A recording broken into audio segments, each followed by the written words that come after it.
Welcome back. My name is Danielle Jhiani. I'm an anxiety and OCD recovery coach, helping people eliminate anxiety and OCD from their lives, just like I did, so you can thrive in your life and have happy relationships. Today, we're going to talk about how long it takes to recover. I want you to know that it really varies depending on the person. There's a lot of factors that play a part in recovery. That first one is, are you getting the proper treatment?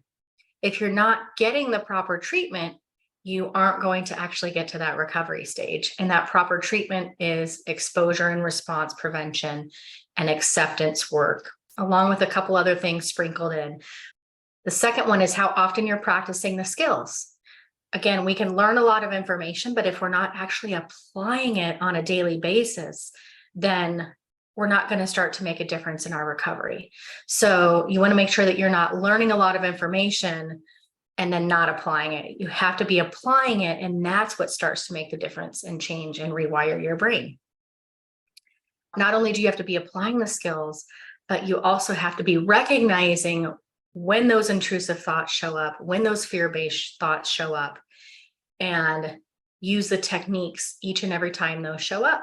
Because if you're not, you're probably doing compulsions, and compulsions feed the OCD and they make it worse in the long run. I know I mentioned a tip to recover quicker, but you have to make sure that you're not obsessively trying to get rid of OCD quickly. We all want it to go away, and there's nothing wrong with that. There's nothing wrong with wanting to feel good. But if you are frustrated that the thoughts are showing up, if you're expecting it to just go away quickly and not let your brain have that journey of recovery, it's not going to work very well. And then you also have to make sure that your mindset is that uncertainty, negative thoughts, they're part of life. In fact, they're just thoughts, right? They're not really positive or negative. They're just thoughts. You have to stay aware of knowing when it comes back, being confident in the skills, not pushing those thoughts away. When you trying to get rid of it, when you're able to recognize those thoughts, or when you know what to do with them, then you're going to recover a lot more quickly because you've got the right skills, you've got the right support, and you have somebody that's redirecting you when you get off track in recovery. The really great news is, as soon as you start learning ERP and practicing ERP, you are going to get better and better. When you get to that recovery stage, when those compulsions get to zero, we don't know because everybody's different. But you're going to be feeling better through time. Those thoughts are going to cause less discomfort.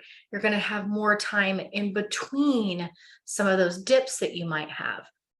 Dips, or some people might call them relapses, in the recovery process are very normal. But you can get to the point where you're not having those if you keep going. It's just trying to protect you. When you can understand it's doing a good thing and know what to do differently and just let the recovery journey be what it is, you're going to recover a lot more quickly. When you get obsessive and try to force it and think that OCD is just going to go away, it's not going to work very well for you. It doesn't work that way for anybody. My recovery journey was getting better and better and better and better with some dips. And that's normal. Again, it's like a baby learning how to walk. A baby doesn't just stand up or even run. They stand up, they take a step, and they fall down. They stand up and they get better and better, but they fall down sometimes. And that's just the way the human brain works. So essentially, you have two options. You can learn the proper techniques and go through that journey, which is a lot of great and sometimes difficult times. This is like life in general, right? Or you can just not and stay stuck, and likely OCD will get worse over time. So when I used to put it that way to myself, I was like, nope, I don't want to stay stuck. And that motivated me to get going. Now, how do you recover more quickly? I know this is going to feel counterintuitive, but essentially you let go of recovery needing to look a certain way. You let go of needing to get better right now. And when you can accept that this is my journey, I'm just going to go with it and not have any expectations, get support, do the best I can, then you're actually going to get better a lot quicker. If you want recovery help, I have several program options, some very cost effective, to help you get to the lifetime recovery stage like I have gotten to. No matter how difficult your OCD is, no matter how long you've had it, you can get there. It's just a matter of learning new techniques, new skills. Life can be wonderful. Thank you so much for being here. We'll talk to you soon.